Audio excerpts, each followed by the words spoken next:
என்னப்பனே கணேசா, குரு பிரம்மா குரு விஷ்ணு குருதேவோ மகேஸ்வரா, குரு சாட்சாத் பரபிரம்மம் தஸ்மை ஸ்ரீ குருவே நமக.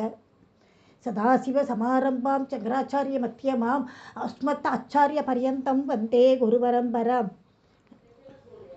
18 வயசில் காலடி எடுத்து வச்சவருக்கு இப்போ வயசு 58 ஆயிடுத்து. SSLC certificate, type writing, shorthand இதெல்லாம் இருந்ததால் அவரை ஒரு தனியார் கம்பெனியில் சுலபமாக அவருக்கு வேலை கிடச்சிடுத்து.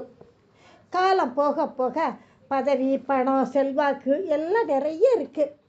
இத்தனை நாளாக நான் யார் அப்படின்னு நினைக்க கூட இல்லை. நான் நாளையிலேருந்து அலுவலகத்திற்குள்ளே நுழையவே முடியாது. நேத்திக்கே பார்ட்டியெல்லாம் கொடுத்துட்டா. இனிமே எங்கே போய் வாழ்நாள ஓட்டுறது அப்படின்னு எனக்கு பிரச்சனை. கையில் இல்லை, பையில் நிறையா பணம் இருக்குது. சொந்தம்னு யாரும் இல்லை. புள்ள கல்கத்தாவில் இருக்கான், பேங்க் மேனேஜர். அவன் நல்லவனாகத்தான் வளர்ந்தான். பானை பிடிச்சவளும் நல்லவள் தான். என்ன புகுந்த வீட்டை பற்றியே அக்கறை கிடையாது அவளுக்கு. எப்பவும் பிறந்த வீடு தான் பெருமை அவளுக்கு. அங்கே போய் தங்கினா சரிப்பட்டு வராது.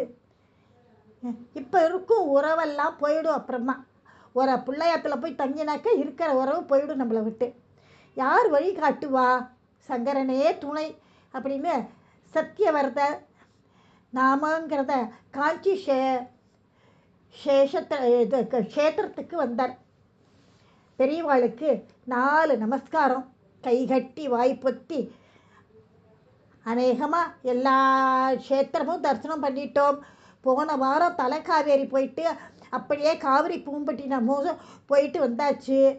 பெரியவா காவிரி உற்பத்தி ஸ்தானத்திலேயும் சங்கமத்துறையிலையும் ரொம்ப குறுகலாத்தானே இருக்கும் அப்படின்னார் பெரியவா. ஆமாம், காவேரி ரொம்ப அகலமாக இருக்கிற மத்தியஸ்தானத்துக்கு என்ன பேருன்னு தெரியுமோ உனக்கு? அகண்ட காவேரி. அது எங்கே இருக்குது உனக்கு தெரியுமோ? திருச்சி பக்கத்தில். அந்த இடத்துக்கு என்ன பேர் உனக்கு தெரியுமோ? அவருக்கு தெரியல. விழிச்சார். மழைநாடுன்னு கேள்விப்பட்டிருக்கியா? எங்கள் தாத்தா சொல்லுவா, காவேரி வீரம்தான் மழைநாடுன்னு. ரொம்ப ஆச்சாரக்காராளாக இருந்த நாடு அது. உன் பாட்டனார் இருந்த இடம். இவர் நெளிந்தார்.